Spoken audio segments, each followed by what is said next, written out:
מה הקדוש ברוך הוא יעשה? תראו, יש ממש מרגש, ממש דמעות.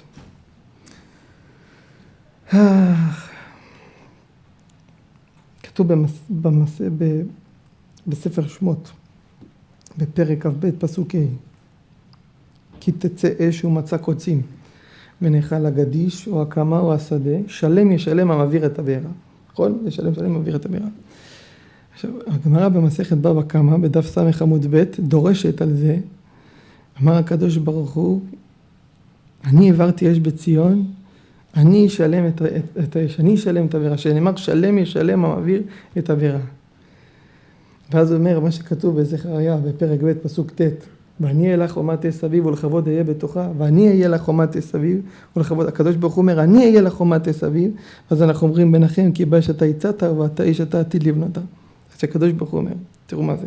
עכשיו, הקדוש ברוך הוא אומר שהוא יבנה את בית המקדש והוא צריך לשלם על העזק הזה. עכשיו, הוא שרף לבית המקדש, כי באש אתה הצעת, אז הוא אומר, שלם ישלם המעביר את הבארה, אז מי אנחנו אומרים? שהוא צריך לשלם את זה. הוא הצית את האש. הוא זה ששרף לבית המקדש. למרות שהתגלגל על ידינו מה שהתגלגל, אבל בפועל שהחנמאל בן שלום, הדוד של ירמיה, שהקדוש ברוך הוא ידע את שם המפורש, אז שהוא אמר את השם, אז הוא עצר את ירושלים באוויר, הקדוש ברוך הוא בעט בה ונחרבה. עכשיו זה מתחדש. רגע, מהר. אם זה ככה, זה מת השם זה.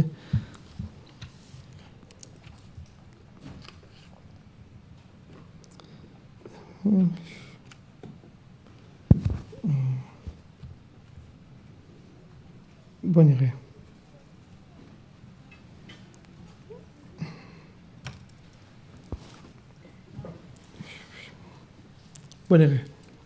עכשיו נסביר. עכשיו תקשיבו.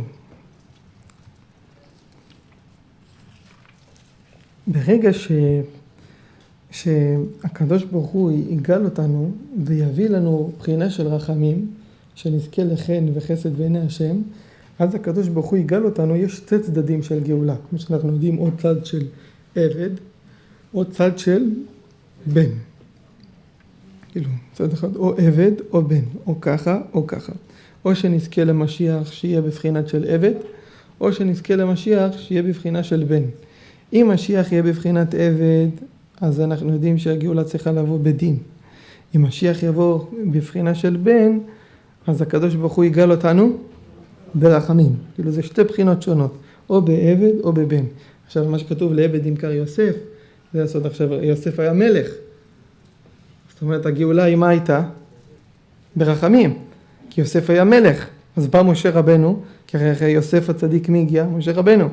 אז משה רבנו הגיע, אז בהתחלה הוא היה עבד, אז כולם פחדו, לעבד ימכר יוסף. עכשיו אז מסתמת שאולי הגאולה שלנו תהיה בצער ובשעבוד, בגלל זה סבלו בגלל מחירת יוסף.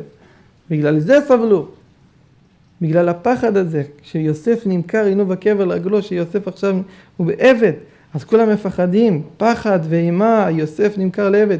זה לא בגלל שפחדו סתם, זה פחדו בגלל שעם זה הגאולה עכשיו תבוא לצד עבדות.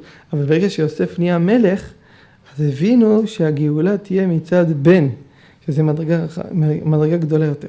זה מה שאנחנו מבקשים מהשם בתפילה ביניכם, אומרים באש אתה עתיד לבנותה. באש, תסתכלו במילוי של באש. תסתכלו מה יש. תראו, אם אני אעשה את המילוי של באש, עכשיו עשיתי. אש במילוי, במילוי של באש, רק את המילוי, יש לך א' וש'. אם אני מוריד את האלף, יש לי למד ופ'. אם אני מוריד את השין, יש לי י' ונון, זה יוצא לפני. לפני זה 170. 170, נכון? לפני זה 170. לפני זה 170 יוצא, נכון? למד 30, פ' 80, עוד 50. 170, בדיוק. לפני זה 170. עכשיו, איפה פסוק שכתוב על הגאולה? בנביא שמואל. כתוב בשמואל ב', בסוף הפרק, שמואל ב' פרק 7, פסוק י' לקראת הסוף של הפרק. שכתוב הוא יבנה בית לשמי ואני אהיה לו לאב והוא יהיה לי לבן. ואני אהיה לו לבן, אהיה לו לבן גימטריה 170, גימטריה מילוי של באש.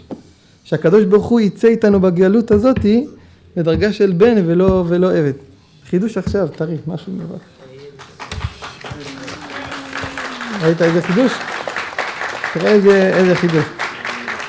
זה הפוך, במקום שהיה עבד אמור להיות, אז עכשיו זה, ואהיה לו לבן, זה גימטריה של באש. עכשיו הקדוש ברוך הוא אמר, שלם ישלם המבעיר את הבארה. שהקדוש ברוך הוא אומר, אני ישלם. אז מה הוא אמר שהוא ישלם? הוא אמר שהוא עתיד לבנות אותה באש, אז הכוונה שאת הגאולה זה יתגלה על ידי בן. שיהיה מדרגת בן, ואם זה יהיה מדרגת בן, אז זה אומר שכולנו זוכים, כל המשרד. ואם זה רק עבד, אם זה בדרגת עבד הגאולה, זה יהיה ברחמנא ליצלן. אז זה שהקדוש ברוך הוא עושה, בדיוק שיוצא, יהיה לו לבן, זה סוד של באש, הוא עתיד לבנותה, במילוי של באש. במילוי של באש הוא יבנה את ירושלים.